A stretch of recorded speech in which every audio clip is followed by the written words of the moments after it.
What's good, crummies? My name is Sylvia and I make commentary videos on cult TV shows. This video is about the New York-based TV show in the city.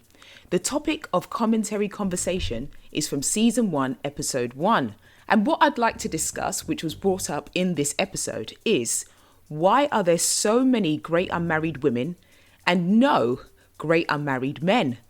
This seems to be something that a lot of women have conversations with their girlfriends about, and guys like to complain to other guys about. So why don't we look into this episode, see what we can find, and if there is anything that will be able to help us answer that question. Let us discuss the storyline of Elizabeth and Tim. Elizabeth meets Tim in typical New York fashion at the opening of an art gallery.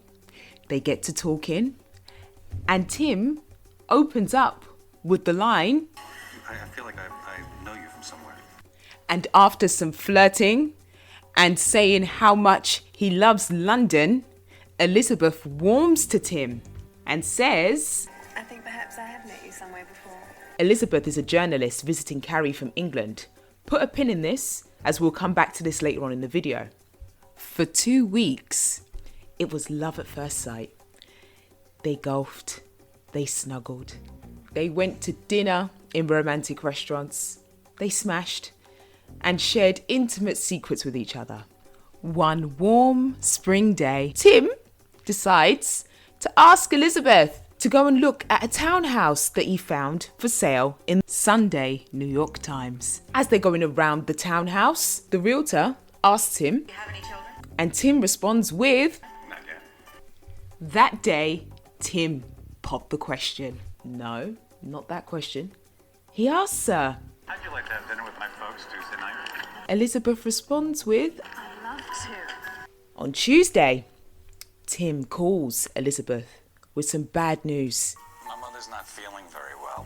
Elizabeth responds with, Oh gosh, I'm sorry.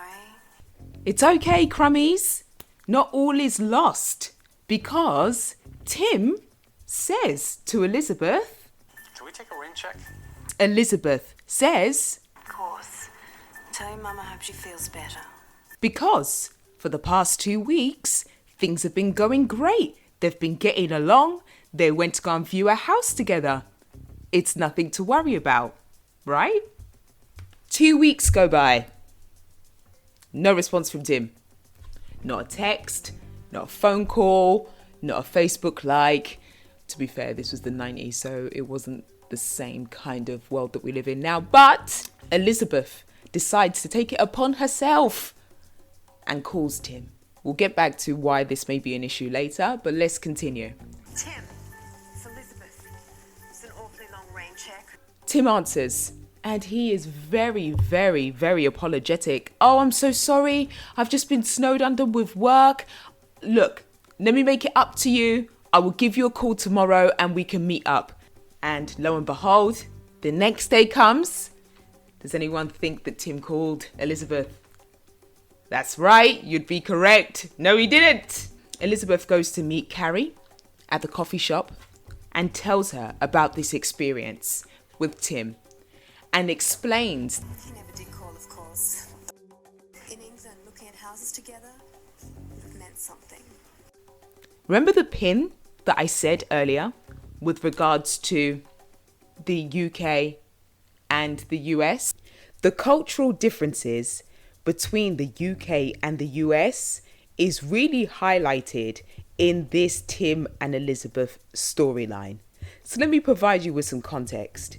In the UK, if a guy was to ghost a girl, most girls would discuss that in terms of, oh, we went out and I never heard from him again. He took me out on a date and I never heard from him again. We had a one-night stand and I never heard from him again. We were seeing each other and I never heard from him again.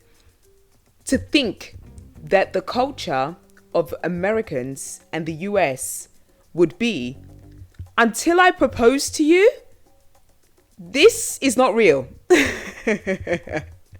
So until I get down on one knee and give you a ring or propose for your hand in marriage, anything before that don't take it seriously, because I can ghost you at any point of that encounter.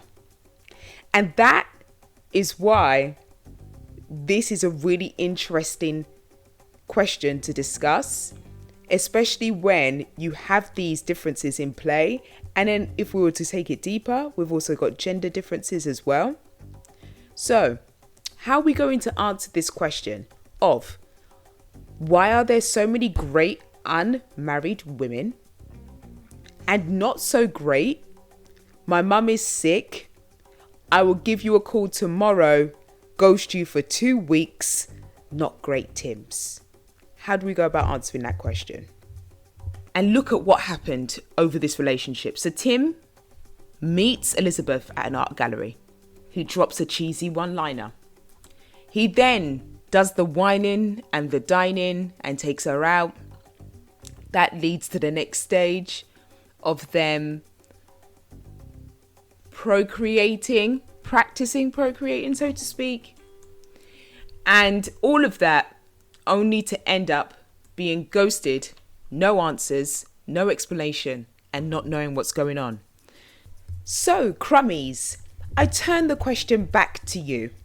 Sound off in the comments, hit me up on the socials, but I really want to know, in your opinion, do you think that Elizabeth could have actually slowed things down?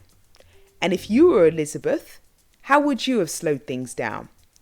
Furthermore, did Tim actually do anything wrong if he never said they were an official couple? He never promised anything of commitment.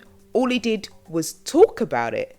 So, do you think that Tim is actually completely innocent in this situation?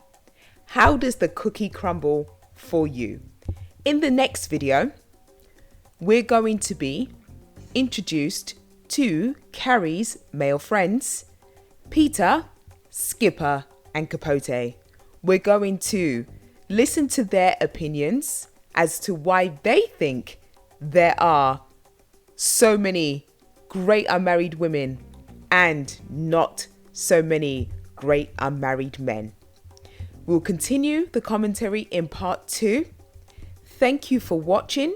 Keep in touch. All my socials are in the description box. And I will see you in the next video.